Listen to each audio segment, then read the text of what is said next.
Hey everybody, Ryan here at eTrailer. Today on our 2015 Honda Fit, we're going to be showing you how to install the EcoHitch Trailer Hitch receiver. But before we do that, why don't we check it out and make sure this is something that's going to work for you.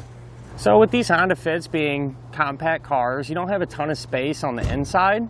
So if you're wanting to carry around your bikes or maybe a cargo carrier, something like that on a long trip to free up some space, you're going to need a way to use those items. And the EcoHitch is going to be the answer to that.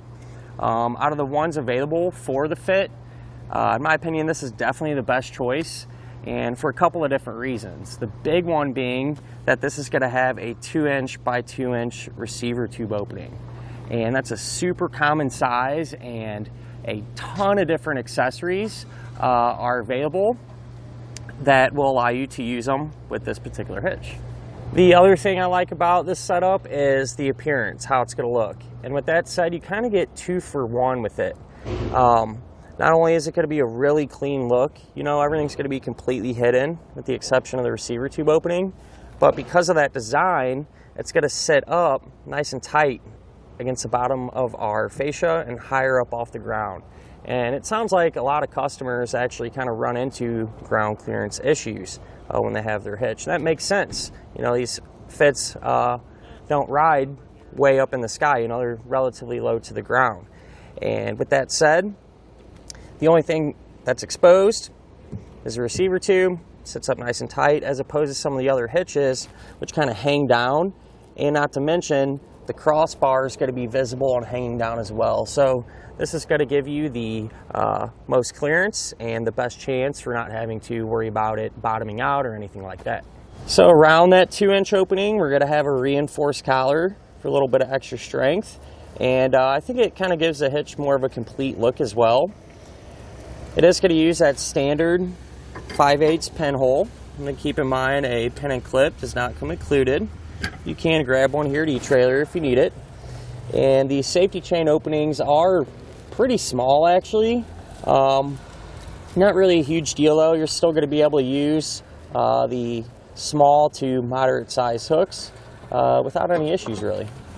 As far as the hitch's weight capacities go, it's going to have a 300-pound maximum gross tongue weight rating. And that's going to be the amount of weight that's pushing down on the hitch. So that's good for those 1 to 3, maybe even 4 bike racks, depending on the weight of the rack and the bikes themselves, just to kind of give you an example. As far as the maximum gross trailer weight rating goes, that's going to be 2,000 pounds, and that's going to be the amount of weight that's pulling on the hitch. So there's the weight of the trailer plus anything that you might have on it. Do always like to suggest, though, never a bad idea just to grab your Honda's owner's manual. That way you can make sure your Fit can pull up much weight safely.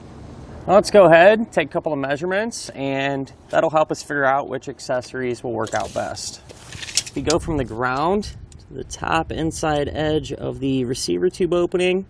Looks like we're going to be right at about 12.5 inches. So if you can find an accessory that has a raised shank, probably better off going with that. That way it'll sit up a little bit higher off the ground. We go from the center of the hitch pin hole to the edge of the rear bumper.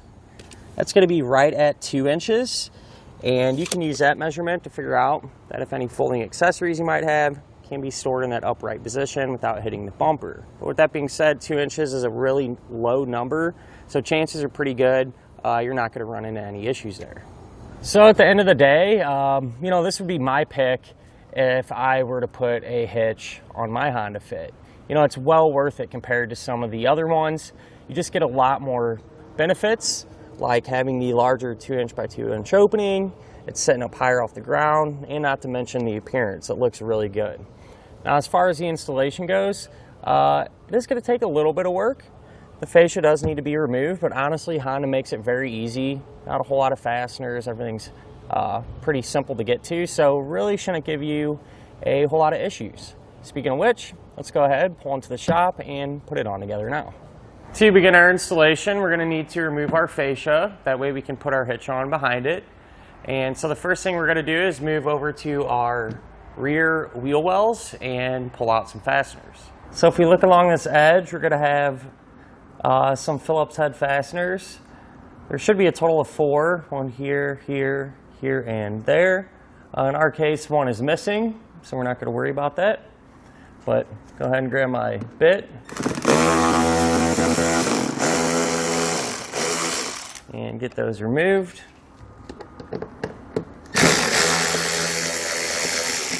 I want to mention from this point on, anything we do to one side of our vehicle, also going to repeat to the other side because it'll be set up the same way. Now if you move to the bottom edge of our fascia, we're going to have some push pin fasteners that we need to pull out.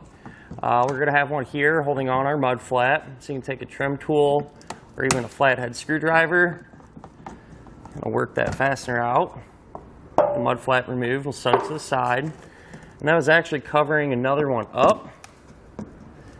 We'll do the same thing.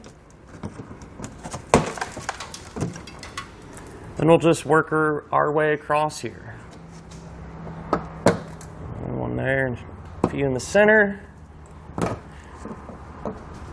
Sometimes these can be kind of tricky to get out with all the dirt and everything piled up in there. Just take your time with it.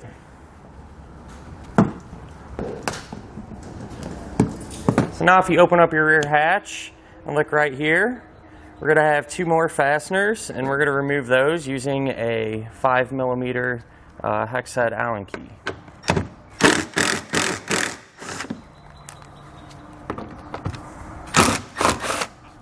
Now with an extra set of hands, we can actually remove our fascia. I went ahead and put some painter's tape here along the edge just to prevent any accidental scratching. What you're going to do is start from the side and kind of carefully pull out towards you to release the clips. Now, there's kind of a trick. If they get hung up, you can take a small flathead screwdriver or something like that to help push down on them. A little tricky to see. Once I get this kind of pulled off though, I'll take a better look at them. So here's the clips I mentioned. So these are going to go over these pieces. And so what I was doing is pulling out on the fascia and just pushing down on that clip, and that usually is enough to get everything released. So I'll just continue to work my way up. Looks like we have one more there in the corner. And carefully pull it back. There may be some wiring or something that we need to disconnect. In our case, there's not. So we'll just take our fascia and set it off to the side. Now we can go ahead and remove our bumper beam. I want to mention, don't worry about this wiring. This is just from a motorhome flat toe setup they installed in the past, so just ignore that. But to get our bumper beam off on each side of it, we're going to have two 12mm fasteners here on the bottom, and then one just like this on the top. So go ahead and grab our socket and pull those off.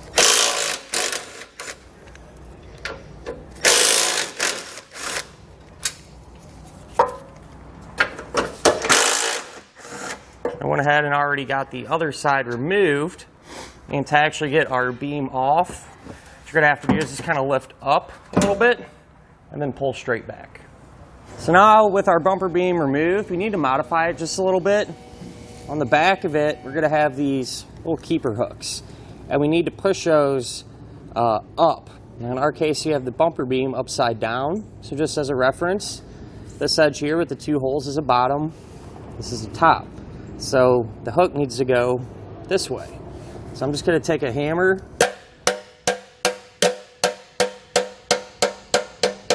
just kind of straighten them out just like that. Clean out our attachment points, and we're just going to be using the factory holes here that was holding our bumper beam on. You could spray these out, some penetrating roller or something like that, and then just take a toothbrush, clean out the threads, get rid of all that old grime in there.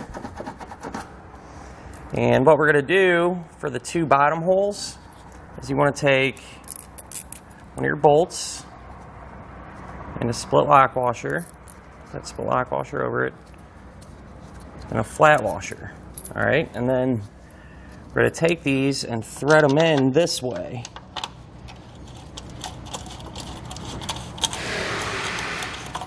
So I'll get both of these started as tight as I can by hand, and then we'll come back and snug them up a little bit.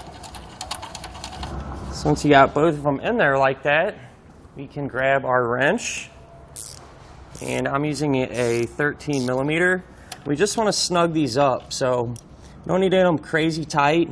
If you see the split lock washer, what we're looking for is for that just to kind of get crushed and turn flat. Don't take much, really just with a wrench like this, once it kind of stops, give it a little extra, and that's all you really need.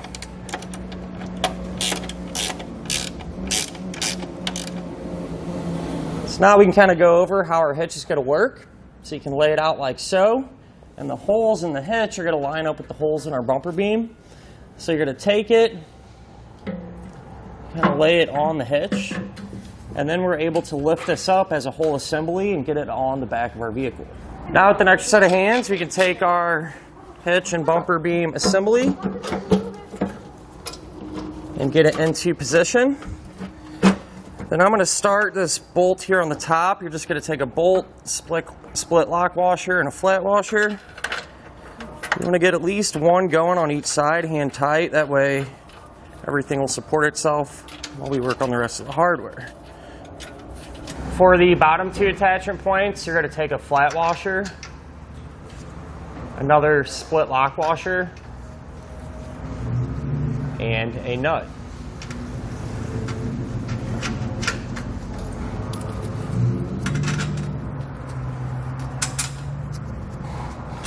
Once all of your hardware is in place and hand tight, and come back with a 13mm socket and snug it all down.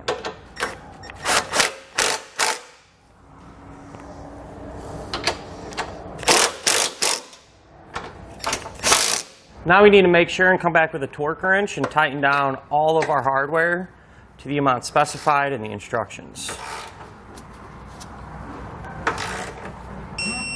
Trim out the bottom portion of our fascia. That way it'll fit nicely around the hitch.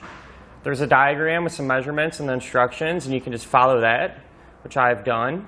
So it kind of starts out wider at the bottom and tapers up a little bit. So I marked that out. With this being pretty thin plastic, I'm just going to use a pair of snips to cut this out. Could also use a sharp utility knife or a Dremel tool, something like that. Whatever you find works best.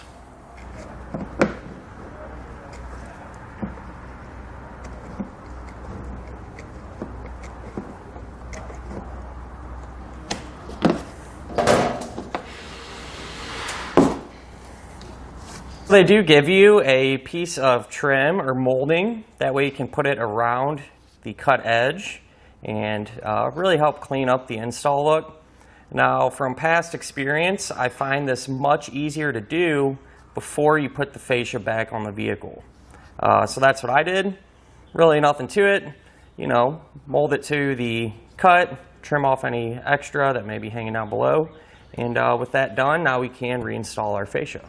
Our fascia will just go back on the opposite way that we removed it. We'll just kind of work it into position,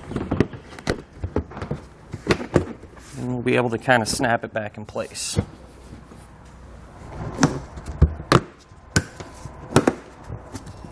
And that'll finish up our look at and our installation of the EcoHitch Trailer Hitch receiver on our 2015 Honda Fit.